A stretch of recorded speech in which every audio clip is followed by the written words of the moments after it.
Hey guys, it's Caleb from Brickloaf, and today we're going to be reviewing the Ewok Village from 2013. This came with 17 figures, and it cost about $250 when it came out. We're going to start by taking a look at each of the figures first, and then moving on to looking at the set itself. So let's go ahead and get started. So the first figure we're going to look at is Luke Skywalker, and for the most part this figure is unique to this set. His double-sided head did appear on the Rancor pit from the 2013. One side is a smile, the other side has an open mouth.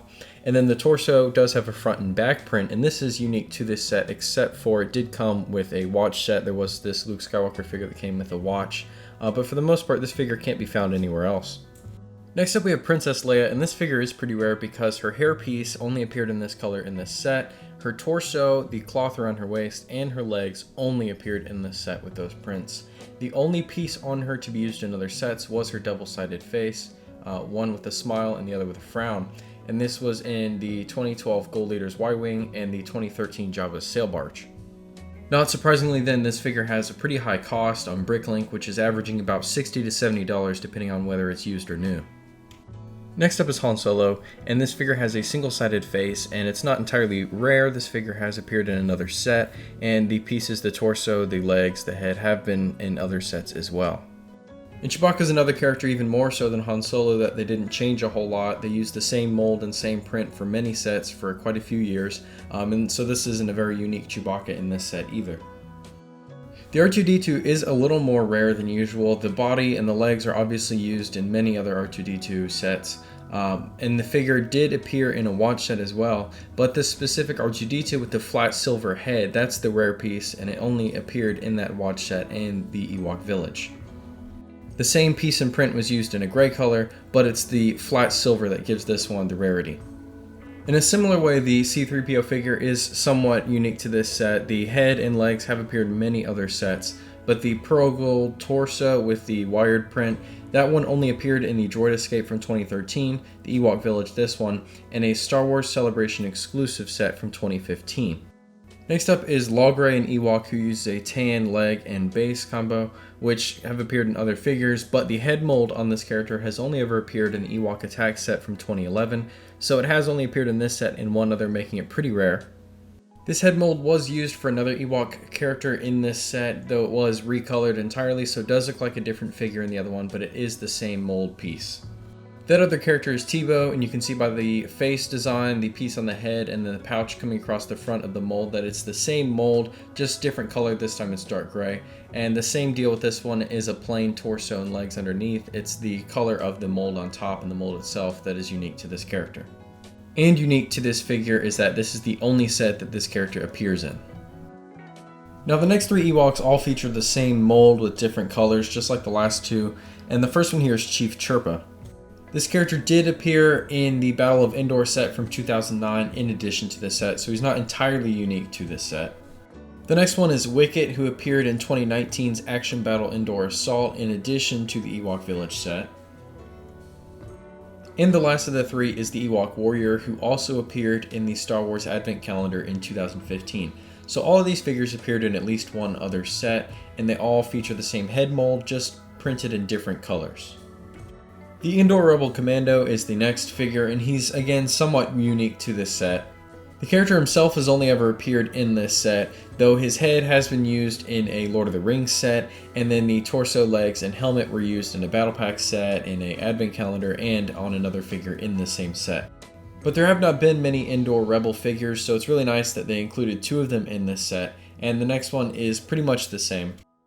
The Rebel Commando here appeared in two sets, the Endor Rebel Trooper and Imperial pack from 2012, a year prior to the Village, and the torso was used only in this figure and the figure from that one. The head has been used elsewhere, and then again with the helmet and the legs, those have appeared on other characters as well. But like I said, you do get quite a few Stormtroopers in this set, and there aren't many of these Endor Rebels, so it's really nice that they included two of them that are very different in terms of their torso printing and faces in this set. Now speaking of the Stormtroopers, the set does come with two Scout Troopers, and these specific versions are unique because of their front leg prints and their front and back torso prints. The head we've seen elsewhere, and the helmet we have seen elsewhere. But this figure did appear in the Advent Calendar from 2013, the Star Wars one, so it's not entirely unique to this set, but the Advent Calendar only came with one, and this set does come with two. Other than that, those prints cannot be found anywhere else. And then the set came with 2 stormtroopers. The helmets and head and obviously legs we have seen in many other sets. What's unique here is the torso. The front and back print on that is somewhat unique. Specifically, those torso prints and therefore the whole figures have only ever appeared in 3 sets, technically sets: the Ewok Village, the Indoor Rebel and Imperial Trooper pack, and then 1 visual novel book which included 1 of these stormtroopers. Now for the set itself, we do have 2 builds here that are separate from the main trees. There's first a catapult, which comes with these 1x1 light gray bricks that you can put inside, and it's not a spring-loaded, it uses a rubber piece to flick the missiles out. And there's a speeder bike, which is on a clear base, which is really nice because that way it doesn't have to sit and it does look like it's hovering. And it is really well built. We've had quite a few versions of the speeder bike over the years, and I think that this is probably one of the best ones. And the larger build itself is 4 trees, 3 of them are connected, and 1 is connected by a swinging bridge. And you can just take these out using the pins that connect them. You can disconnect it from either side or both if you want. This build is really cool because it does have droid arms which hold the rope pieces together, and then there are holes for a figure to stand on if you want to put any on the bridge. We're going to start by looking at the smaller tree first, and on one side there is a rope that goes up, again using droid arms for this little rope ladder, and that's supposed to be for like a figure to go up. There's a railing along the front and a dip down in the bottom where a figure can slide through the bottom.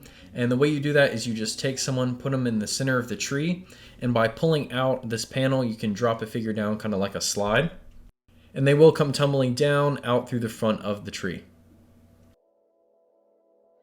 And for the bigger tree cluster, these are 3 trees with a platform in the center, and they are connected by these little leafy bases at the bottom. They do sit snugly in between these little outlets for those arched pieces. They do not connect on any studs. And you can remove them, turn them around, swap them however you want. It's just to make it look a little bit more scenic. And staying on the bottom, there are a few features on the trunks here. You can raise and lower this cobweb just by flicking that switch there. On this tree stump, there is an opening with some steps there that lead into a small little carved out area, and there is a sticker on the inside. If you want, this hatch is big enough to put a figure in. And on the back tree stump, there's a hinge compartment that you can slide open, and this has a clip piece on the inside that you can use to hold a bow and arrow or whatever tools you want to put inside. Now these 2 hammers on the back do drop and collide. All you have to do is turn around to the front, pull this piece that looks like a root, and it will drop both the hammers. And if you want to reset it and do it again, all you have to do is push it back in and it will reset them back into place. Now looking up on the platform, you can see there is a drum set there. There are helmets which were used as drums with some sticks to be used like drumsticks. In the back, there are 2 places for figures to stand like Luke, and you can wrap them around using a little piece of rope they have.